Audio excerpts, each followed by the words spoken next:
What best practices are required in the GSBA recognition program?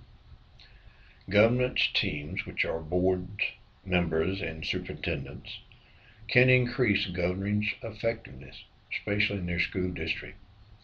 The majority of board members, when first elected, struggle with their roles and responsibilities because of the lack of knowledge and the imposed legislative requirements from federal, state, and sometimes local legislative acts.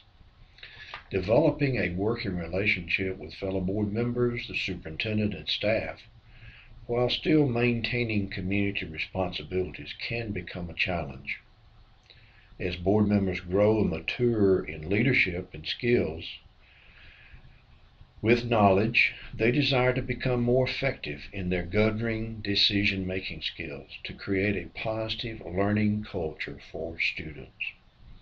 The new GSBA program has selected 7 governance areas with best practices within each area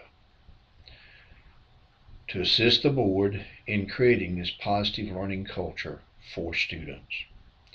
When these 7 governance areas are implemented, then this positive learning culture certainly is created.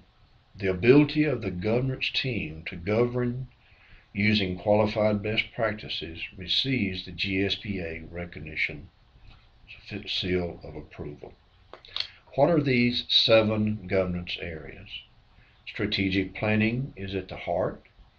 The vision for public education, governance team assessment and self-assessment, the superintendent evaluation instruments, governance team training, where each board member receives their own training, accreditation with an outside agency, and then coaching and assisting other governance leadership team.